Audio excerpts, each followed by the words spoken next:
وأحسن منك لم تر قط عيني وأجمل منك لم تلد النساء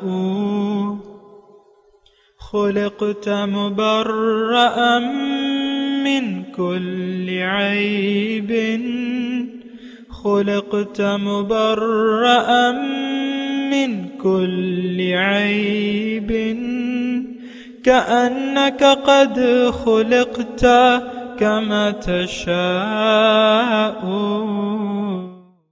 كتاب أنزلناه إليك مبارك ليدبروا آياته وليتذكر أولو الألباب.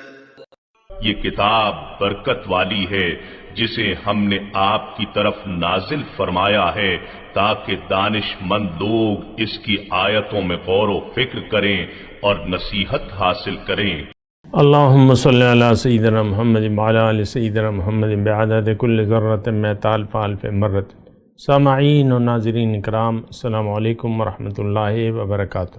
سامعین اکرام، سورہ طٰہٰ آیت نمبر 9 سے 16، درس نمبر 1400، اور آج حصہ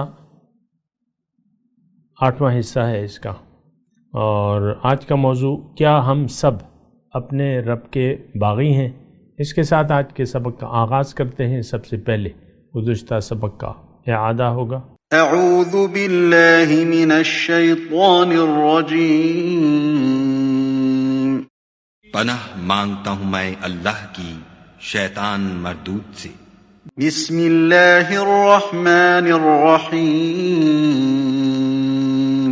شروع اللہ کے نام سے جو بڑا مہربان نہایت رحم والا ہے. وَهَلْ أَتَاكَ حَدِيثُ مُوسَى.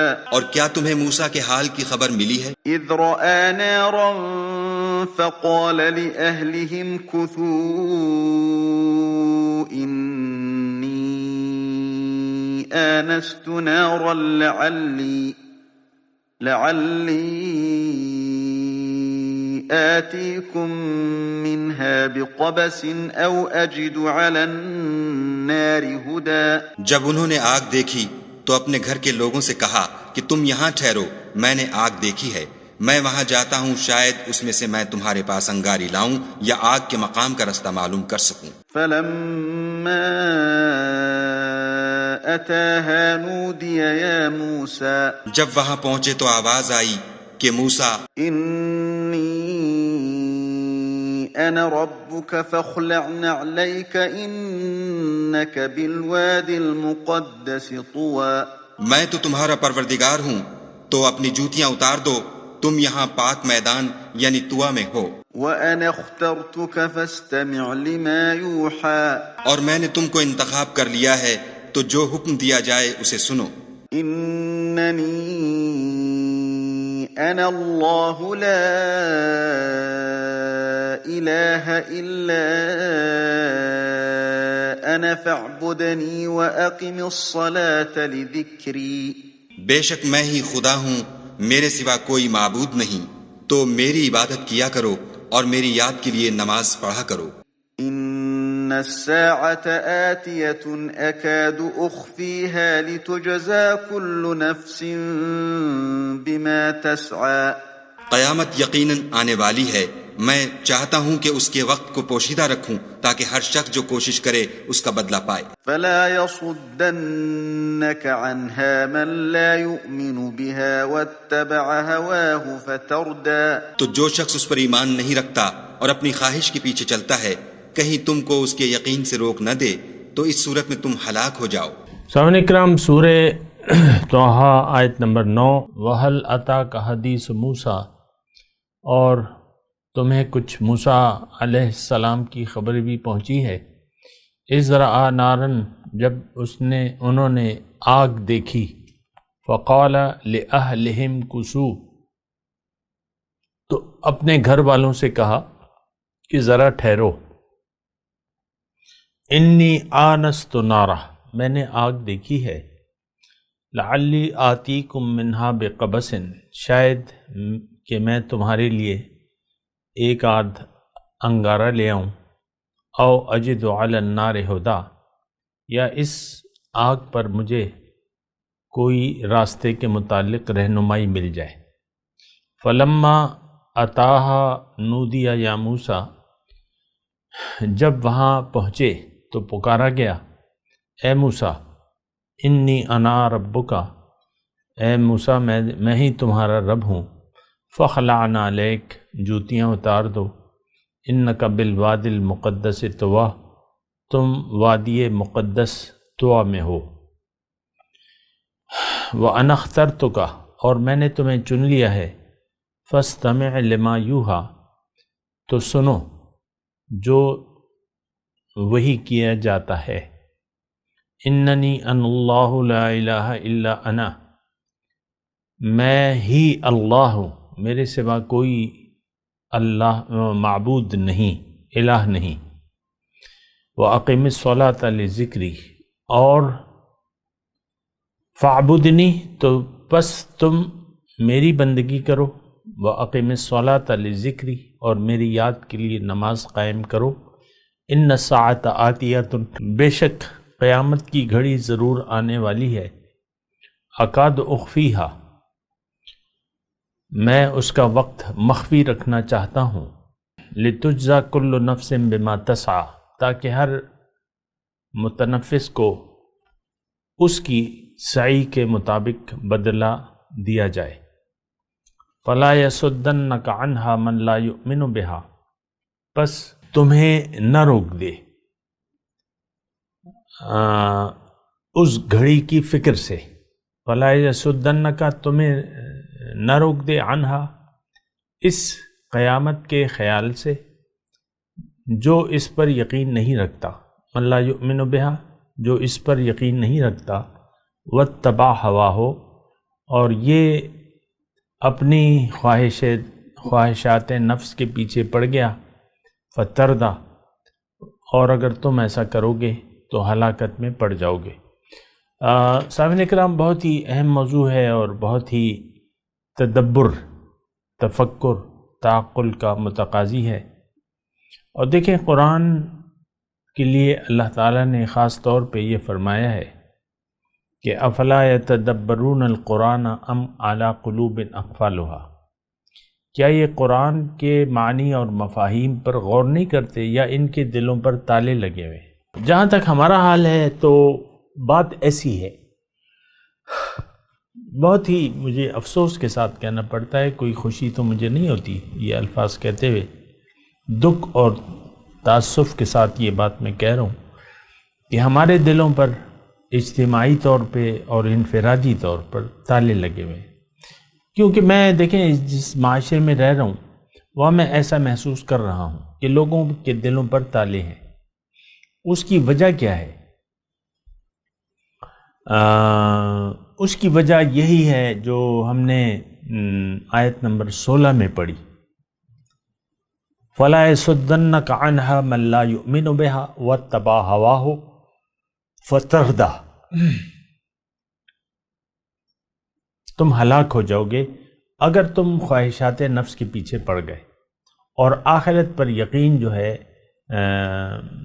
یعنی کسی کا، دیکھیں اس آیت نمبر 16 سے میں مضمون شروع کر رہا ہوں، پھر آتا ہوں اللہ تعالیٰ کی توفیق اور اس کے فضل سے اپنے مضمون کی طرف میں آتا ہوں، لیکن پہلے میں آپ کو آیت نمبر 16 کا مضمون سنا رہا ہوں کہ دیکھیں یہ ایک اصول ہے اللہ کا، ہلاکت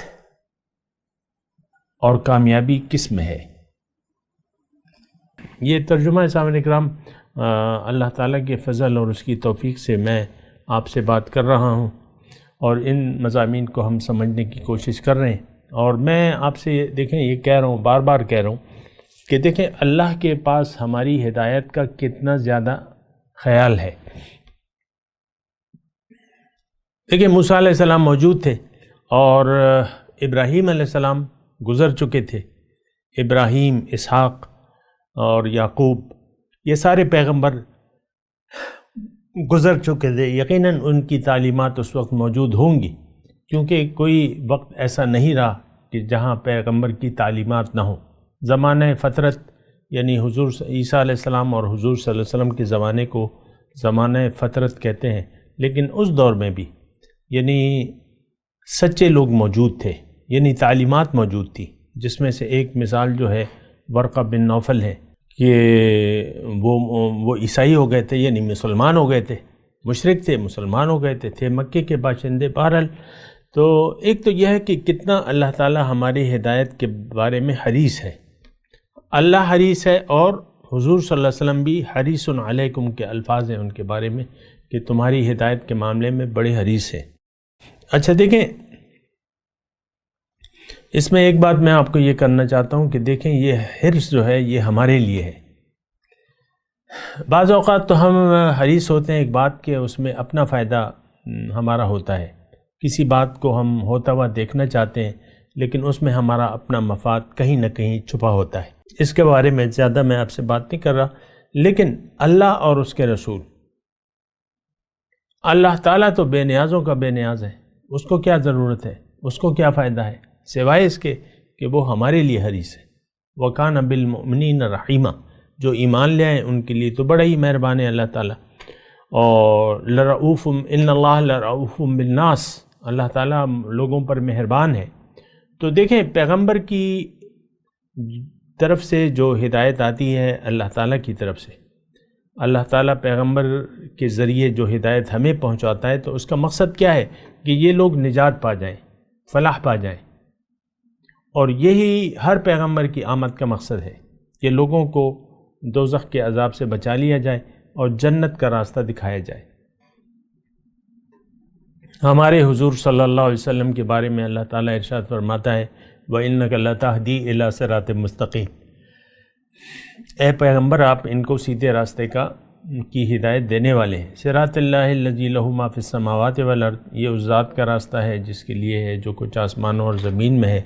تو بہرحال اگر آپ دیکھیں تو میں صرف یہ بات اس لیے کہہ رہا ہوں کہ ہم لوگ تھوڑا سا تو احساس کریں نا، وہی فرعون کے فرعون ہم بنے ہوئے ہیں، برا نہ مانے، لیکن حقیقت یہ ہے کہ ہم میں وہ فرعونیت، ہم اپنی فرعونیت چھوڑنے کے لیے تیار نہیں ہیں، اللہ کے سامنے سر جھکانے کے لیے تیار نہیں ہیں۔ یہ کون؟ یا آج کا مسلمان اپنی انانیت اور فرعونیت چھوڑنے کے لیے ہم تیار نہیں ہیں، یہ بات آپ جائزہ لیں۔ بہرحال میں اپنے مضمون کی طرف آتا ہوں۔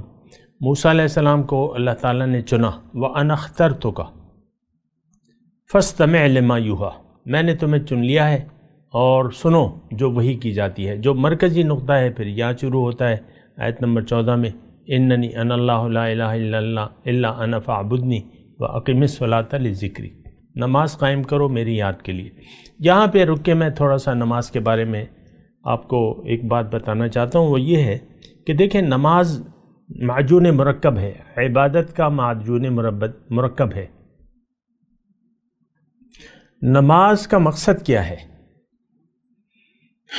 یہاں تو مقصد بتایا جا رہا ہے کہ تم میری یاد کے لیے نماز قائم کرو۔ دیکھیں یعنی بڑے دکھ کے ساتھ میں یہ بات کہہ رہا ہوں کہ نماز کے مقصد سے ہم غافل ہیں۔ نماز کیوں پڑھ رہے ہیں یہ ہمیں پتہ نہیں ہے۔ اصل میں وہ سارا جو سسٹم ہے جو اسلام کا صرف نام ہے، اس کی کوئی حقیقت آج باقی نہیں رہی ہے۔ نہ اسلام کی کوئی حقیقت ہے اور نہ ان اعمال صالحہ کی کوئی حقیقت ہے جو کہ ہم کر رہے ہیں مجبوری کے طور پہ یا عادت کے طور پہ۔ نماز، روزہ، حج، زکوٰۃ اور کلمہ شریف، 5 بنا ہے نا، یہ اس کے مقصد کو ہم نہیں جانتے۔ سب سے پہلے تو کلمہ توحید کا مطلب ہمیں نہیں معلوم۔ میں بڑے دکھ کے ساتھ یہ بات کہہ رہا ہوں، مجھے تو کوئی خوشی نہیں ہو رہی۔ ساری امت کلمہ توحید کے مطلب سے آگاہ نہیں ہے۔ باقی تو دین میں کچھ بری طرح لوگوں نے اس کو ٹکڑے ٹکڑے کر دیا ہے، پارٹیاں بن گئے ہیں، ہر پارٹی اپنے آپ کو، ہر گروہ اپنے آپ کو حق کہتا ہے اور دوسرے کو باطل کہلواتا ہے، تو وہ ایک الگ مسئلہ ہے۔ لیکن میں نماز کی بات کر رہا ہوں۔ دیکھیں نماز کیا ہے، تھوڑا سا اگر آپ میری طرف متوجہ ہوں تو اللہ تعالیٰ کی توفیق سے میں آپ کو یہ بتا رہا ہوں کہ دیکھیں اللہ تعالیٰ نے مجھے آپ کو اپنے لیے بنایا ہے۔ اللہ تعالیٰ، یہ دنیا کیا ہے؟ یہ ایک سفر ہے، جو انسان کو کرنا ہے صراط مستقیم کا ایک سفر ہے. انسان صراط مستقیم پر گامزن ہو کے اپنا سفر شروع کرتا ہے اور اللہ کے دربار میں رسائی حاصل کر لیتا ہے یا اللہ کے قرب کا اہل ہو جاتا ہے. اور یہ بھی میں آپ کو اکثر اوقات بتاتا رہتا ہوں، آج پھر بتاتا ہوں کہ دنیا کی حقیقت کیا ہے. دنیا کی حقیقت یہ ہے کہ یہ ایک کوشش کی جگہ ہے، یعنی تیاری کی جگہ ہے. اللہ تعالیٰ کی ملاقات، اس کے دیدار اور اس کے تقرب کے لیے کوشش کی جگہ کا نام کیا ہے؟ دنیا. ایک بات تو یہ مختصر طور پہ آپ یہ جان لیں کہ ہمیں اللہ تعالیٰ نے اپنے لیے بنایا ہے. ہمیں دنیا میں آ کے اللہ کو منزل بنا کے اللہ کے راستے پر چلنا ہے. اللہ کا راستہ قرآن میں ہے، دین اسلام اللہ کا راستہ ہے. حضور صلی اللہ علیہ وسلم نے اس کا ایک عملی طریقہ ہمیں بتا دیا ہے. اچھا، اب جو مسلمان یا ایک مومن جب اللہ کے ہاتھ پہ بیعت کر لیتا ہے، یعنی اپنے مال و جان کا سودا اللہ کے ہاتھ پہ کر دیتا ہے اور یہ فروخت کر دیتا ہے، تو اس کا مطلب کیا ہے؟ اس بیعت کا مطلب یہ ہے کہ اب یہ آئندہ زندگی اللہ کی مرضی سے گزارے گا، اپنی مرضی کو نہیں استعمال کرے گا، چھوڑ دے گا. اب اگر ایک مومن نے وعدہ کر لیا اور وہ اپنے وعدے میں سچا ہے تو اب اس کی منزل تو بن گئی اللہ. اب اس نے اللہ کے راستے پر چلنا ہے. اللہ کا راستہ قرآن، اللہ کا حکم اور نبی کا طریقہ. یہ مختصر بات نوٹ کر لیں. اب جب یہ سٹارٹ لے لیتا ہے سیدھے راستے پر تو اللہ تعالیٰ اسے ایک ملاقات کا، اپنے آپ سے بات چیت کا ہر روز 5 دفعہ اس کو اپنے پاس بلاتا ہے کہ بھئی تم صبح کے وقت آؤ میرے پاس، جب دن کا آغاز ہو میرے پاس آؤ، جب دن کا آدھا ہو ظہر میرے پاس آؤ، جب دن شام ہونے والی ہو میرے پاس آؤ، جب رات ہونے والی ہے. اور رات میں 2 مرتبہ اللہ تعالیٰ بلاتا ہے اسے. اور یہ اس لیے بلاتا ہے کہ تم آ کے مجھ سے جو وعدہ تم نے مجھ سے کیا ہے میری کبریائی کا، اس کا ایک وعدہ کو تجدید کرو، اس کی وعدے کی. جب مؤذن اذان دیتا ہے تو پہلا لفظ وہ کہتا ہے کہ اللہ اکبر. جب نمازی کھڑا ہوتا ہے نماز کے لیے تو پہلے وہ تکبیر لگاتا ہے اللہ اکبر. یعنی اذان کا آغاز نماز سے، اذان کا آغاز جو ہے نعرہ تکبیر سے، یعنی اللہ کی بڑائی سے. پھر نماز کا آغاز جو ہے ہم اللہ کی بڑائی سے کرتے ہیں. یہ میں نے بڑا اچھا اللہ تعالیٰ کی توفیق سے بات بتائی. میں خلاصے کے طور پہ دوبارہ یہ بات کہتا ہوں کہ یہ بات زیادہ لمبی نہیں ہے.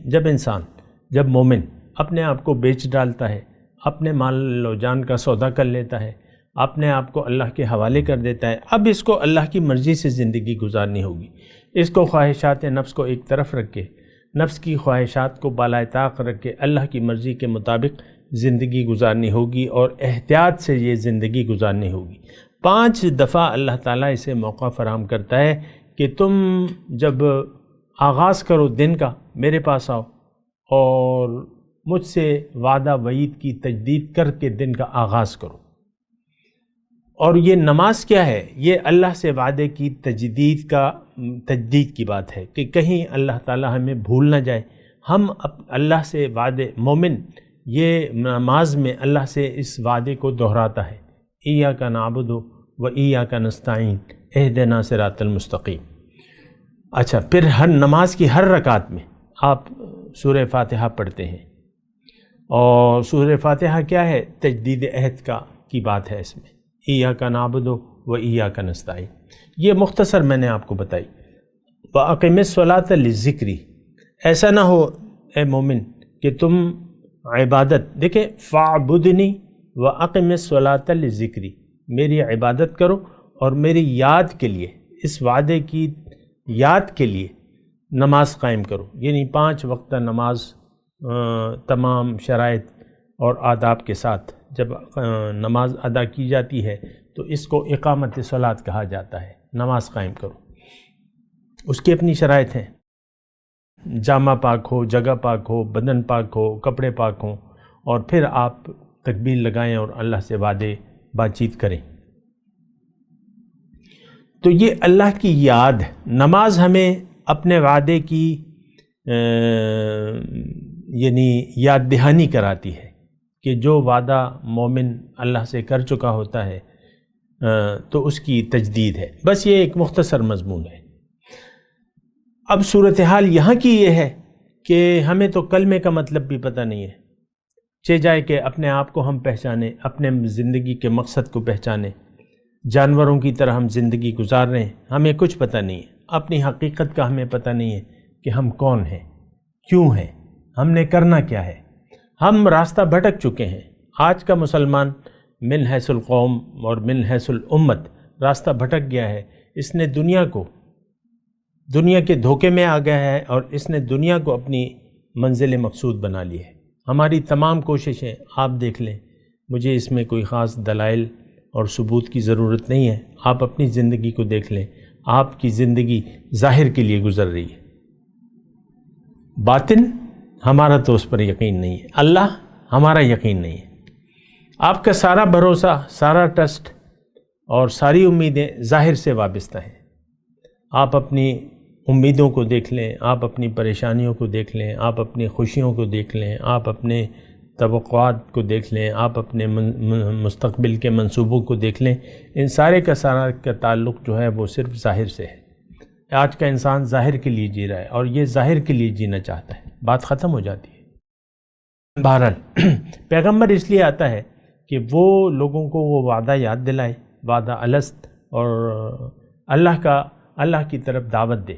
پھر نماز کا ایک سسٹم ہے، وہ انتہائی اہم ہے، کیونکہ انسان کو بھول جانے کی عادت ہوتی ہے اور بار بار ایک کام کو کرنے کا کہا جاتا ہے، اور نماز کی اس میں بنیادی اہمیت ہے۔ بہرحال اچھا، دوسرا جو عقیدہ ہے وہ آخرت کا ہے، ان الساعۃ آتیۃ، اس کے بارے میں نے بات کی تھی، اللہ تعالیٰ کی توفیق سے اس میں اور کچھ نہیں کہنا چاہتا۔ اب جو فلا یصدنک عنہا من لا یؤمن بہا، اب اس آدمی سے اللہ تعالیٰ برات کا اظہار کر رہا ہے اس آیت میں، کہ کہیں ایسا نہ ہو کہ ایسا شخص تمہیں فکر آخرت سے روک لے۔ اب یہ مخاطب تو پیغمبر ہے، لیکن میں نے آپ کو کہا یہ فرعون اور موسیٰ کی بات ہو رہی ہے۔ موسیٰ کی پیغمبر ہمارے حضور صلی اللہ علیہ وسلم ہے، اور فرعون کی جگہ آج ہم کھڑے ہیں۔ آج ہم امت کا ہر شخص اپنی اپنی حیثیت میں فرعون بن گیا ہے۔ آپ دیکھ لیں، آپ اپنے خیالات کو دیکھ لیں، اور آپ اپنے ارادوں کو دیکھ لیں، آپ اپنی ساری کچھ اس کو دیکھ لیں، ہم فرعون وقت ہیں۔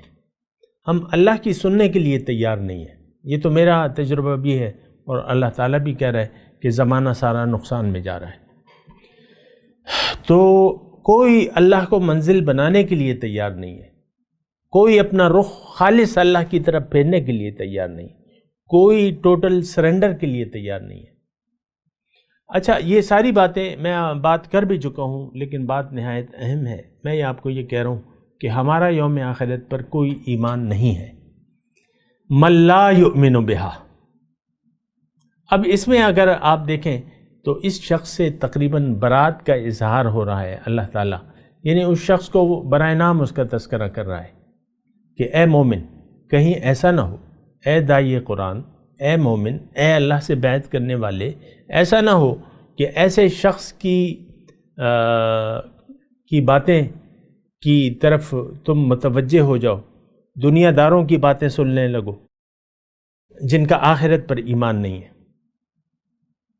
جہاں تک دنیا دار کی بات آئی ہے، دیکھیں اس بات میں آپ غلط فہمی کا شکار نہ ہو۔ بعض لوگ بعض اوقات مجھ سے کہتے ہیں کہ بھئی ہم تو دنیا دار ہیں، ہم تو یہ سب کچھ نہیں کر سکتے۔ اس کا مطلب کیا ہوتا ہے کہ وہ اللہ سے کوئی وعدہ اگر کیا بھی ہے، وہ کہتے ہیں ہم اپنے وعدے کو سچا نہیں ثابت کر سکتے، ہم تو دنیا کے ہیں اور دنیا دار لوگ ہیں، ہمیں مت چھیڑو۔ بعض لوگ ایسا یعنی رویہ رکھتے ہیں۔ تو بہرحال اب یہ ہے نا کہ مومن کو دنیا میں زندگی گزارنی ہے، اور دنیا میں سے اکثر لوگ جو ہیں وہ گمراہ ہیں، راستہ بھٹکے ہوئے ہیں۔ میں مسلمانوں کی بات کر رہا ہوں، میں کافروں، مشرکوں، ہندوؤں، سکھوں، عیسائیوں، یہودیوں کی بات نہیں کر رہا، مسلمانوں میں ہم لوگ گمراہ ہو چکے ہیں، اکثریت مسلمانوں کی گمراہ ہے، یہ راستہ بھٹک گئے ہیں، انہوں نے دنیا کو منزل بنا لیا ہے، بات ختم ہو جاتی ہے۔ اب ایسے اب ایسے لوگ تو ہر جگہ موجود ہیں، ہر گھر میں موجود ہیں۔ ہو سکتا ہے بیوی راہ ہدایت پر ہو اور خاوند گمراہ ہو اس کا، اکثر میں نے دیکھا ہے، یعنی بیگمات کو تو شعور ہوتا ہے لیکن خاوند جو ہے وہ دنیا کے دھوکے میں ہوتے ہیں، دنیا کے پیچھے پڑے ہوتے ہیں۔ بعض اوقات خاوند جو ہے وہ بیعت کر چکے ہوتے ہیں، بیوی جو ہے بیعت کے تقاضے پورے کرنے کو تیار نہیں ہوتی، اس کا آخرت پر ایمان نہیں ہوتا۔ یہ مطلب رلا ملا معاشرہ ہے، کہیں خواتین جو ہیں ہدایت پہ ہیں، کہیں مرد ہدایت پہ ہیں۔ تو اللہ تعالیٰ جو لوگ ہدایت یافتہ ہیں ان سے کہہ رہا ہے کہ دیکھو تم ان لوگوں کی صحبت میں بیٹھ تو رہے ہو، تو ایسا نہ ہو کہ ان لوگوں کی صحبت تمہیں اپنی منزل سے بھٹکا دے، ایسا نہ ہو کہ ان لوگوں کی صحبت، ان کے خیالات، یہ جو کچھ بھی کر رہے ہیں یہ تم پہ اثر انداز ہو جائے۔ دیکھیں انسان جو ہے اثر لیتا ہے، عام طور پہ انسان جو ہے، یہ تو دیکھیں اگر ہم گمراہ ہیں تو یہ معاشرے کے اثرات ہیں۔ ہم جس گھر میں پیدا ہوئے ہیں وہ ایک گمراہ لوگ تھے، گمراہ ماں باپ تھے، گمراہ، ہمارے چار سو گمراہوں کا ایک اکٹھ ہے اور ایک ہجوم ہے، یہ سب لوگ گمراہ ہیں۔ ان کی باتیں سنیں آپ، ان کے خیالات سنیں، باتیں سنیں، ان کی یہ سب دنیا کے بارے میں بولتے ہیں، دنیاوی خواہشات رکھتے ہیں، یہ اپنے خواہشات کے بندے ہیں، وَاتَّبَعَ هَوَاهُ۔ تو اگر دیکھیں اس میں جو فَلَا يَصُدَّنَّكَ عَنْهَا مَن لَا يُؤْمِنُ بِهَا، اس میں مضمون بڑا اہم ہے۔ ایک تو یہ میں بتا بھی چکا ہوں، لیکن ایک بات میں آپ کو بتا رہا ہوں، ایک علامت اس میں موجود ہے کہ اگر آپ کا سر اللہ کے حکم کے سامنے جھکا ہوا نہیں ہے تو اٹھا ہوا ہے، دو ہی صورتیں ہو سکتی ہیں۔ عام معاشرہ جو ہے یہ تو اللہ کے حکم کے سامنے سر جھکانے کے لیے تیار نہیں ہے۔ میں آپ کو کہتا رہتا ہوں کہ دین کو ہم نے اپنی مرضی کے تابع کر لیا ہے، اپنی خواہشات کے تحت زندگی گزار رہے ہیں۔ اس وقت دنیا ہی ہمارا مقصود بھی ہے، محبوب بھی ہے اور مطلوب بھی ہے۔ تو فَلَا يَصُدَّنَّكَ عَنْهَا مَن لَا يُؤْمِنُ بِهَا، تمہیں روک نہ دیں ایسے شخص کی صحبت، ایسے شخص کے خیالات اور اثرات تم قبول نہ کر لو کہیں، جو آخرت پر ایمان نہیں رکھتا، یقین نہیں رکھتا، وَاتَّبَعَ هَوَاهُ، اور یہ من چاہی زندگی گزار رہا ہے۔ یہاں پہ میں آپ کو جو نقطہ کہنا چاہتا تھا کہ دیکھیں اللہ تعالیٰ تو بڑا حکیم ہے اور وہ حکمت، ان کا کلام سارا حکمت والا ہے۔ اس آیت میں اللہ تعالیٰ ہمیں یہ بتا رہا ہے،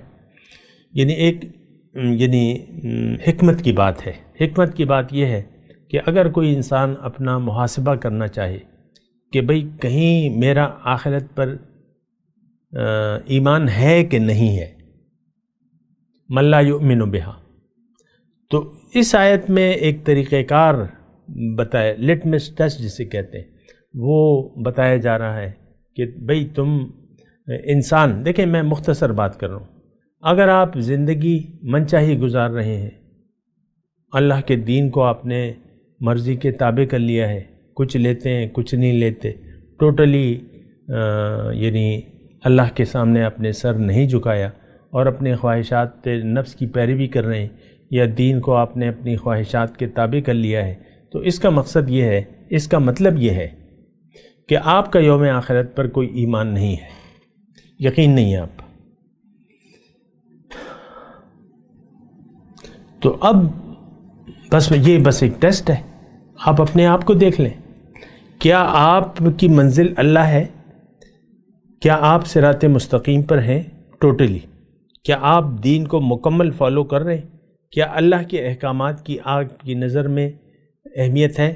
کیا آخرت آپ کی ترجیحات میں شامل ہے کہ نہیں دنیاوی مفادات آپ کی ترجیحات ہیں؟ یہ تو ہم ایسا سوال ہے کہ ہم میں سے ہر شخص ظاہری مفادات کا تابع ہے، ظاہر اور ظاہر اور ظاہر، بات ختم ہو جاتی ہے۔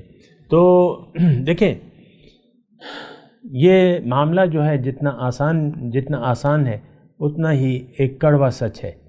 کڑوا سچ یہ ہے کہ اگر آپ خواہشات نفس کے تحت زندگی گزار رہے ہیں، اور عام طور پہ تو سب کا سب معاشرہ اسی بلا میں مبتلا ہے کہ یہ خواہشات نفس کا پیروکار ہے، وَاتَّبَعَ هَوَاهُ۔ دین کو ہم نے جو سمجھا ہے وہ اپنی سمجھ کے مطابق ہم نے اس کو لیا ہے۔ ہم دین کے فالوور نہیں ہیں، لیکن دین ہم نے اپنی خواہش کے تابع کر لیا ہے۔ یہ دین نوٹ کر لیں اسے۔ فَلَا يَصُدَّنَّكَ عَنْهَا مَنْ لَا يُؤْمِنُ بِهَا وَاتَّبَعَ هَوَاهُ فَتَرْدَى۔ اب اس میں ہلاکت دیکھیں، ایک جملہ، اگر کوئی اپنی مرضی سے زندگی گزار رہا ہے، خواہ وہ اپنے آپ کو کچھ بھی کہے، لیکن یہ ہلاکت اس کا مقدر ہے۔ اس آیت میں، آیت نمبر 16 میں یہ مضمون اللہ تعالیٰ نے واضح طور پہ۔ اور ایک جملہ آخری میں اگر آپ کو کہوں کہ جس شخص کا آخرت پر یقین نہیں ہے وہ اپنی منچاہی زندگی گزار رہا ہوگا، اور اس کا ہلاکت اس کا مقدر ہے۔ میں تلاوت کرتا ہوں، میرے ساتھ دہرائیے۔ اعوذ باللہ من الشیطان الرجیم، بسم اللہ الرحمن الرحیم۔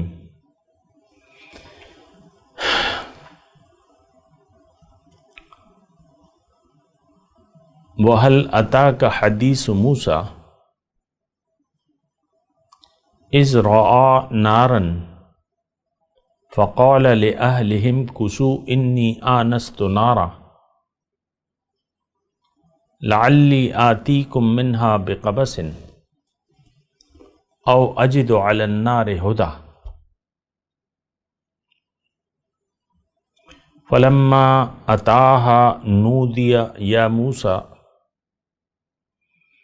انی انا ربک فاخلع نعلیک انک بالواد المقدس طوی وانا اخترتک فاستمع لما یوحی اننی انا اللہ لا الہ الا انا فاعبدنی واقم الصلاة لذکری ان الساعة آتیۃ اکاد اخفیها لتجزا کل نفس بما تسعى فلا يصدنك عنها من لا يؤمن بها واتبع هواه فتردى۔ اب ان آیت کی تلاوت اور ترجمہ۔ اعوذ باللہ من الشیطان الرجیم۔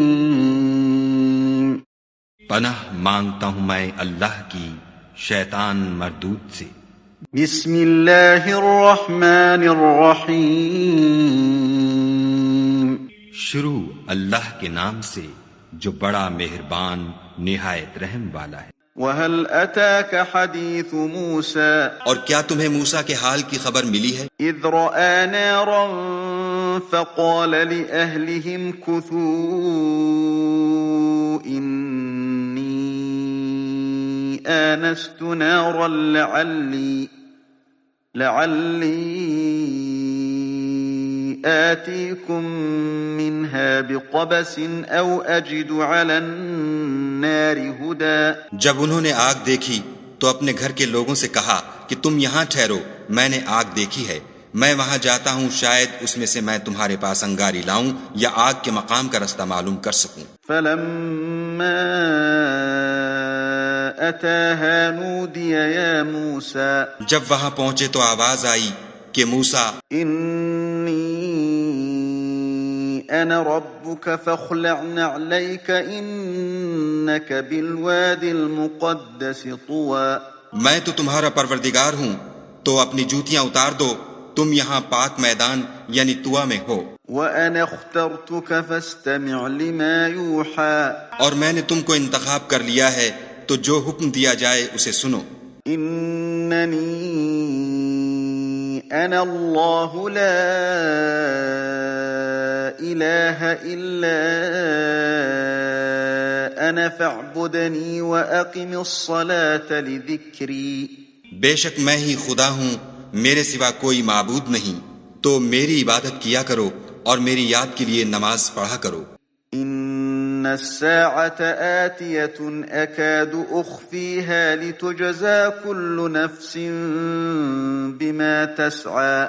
قیامت یقیناً آنے والی ہے، میں چاہتا ہوں کہ اس کے وقت کو پوشیدہ رکھوں تاکہ ہر شخص جو کوشش کرے اس کا بدلہ پائے۔ فلا يصدنك عنها من لا يؤمن بها واتبع هواه فتردى۔ تو جو شخص اس پر ایمان نہیں رکھتا اور اپنی خواہش کے پیچھے چلتا ہے، کہیں تم کو اس کے یقین سے روک نہ دے تو اس صورت میں تم ہلاک ہو جاؤ۔ اس کے ساتھ ہی آج کے درس کا وقت اختتام کو پہنچا۔ اگلے درس میں انشاءاللہ ملاقات ہوگی۔ وآخر دعوانا ان الحمد للہ رب العالمین۔ مولایا صلی وسلم دائما ابدا على حبيبك خير الخلق كل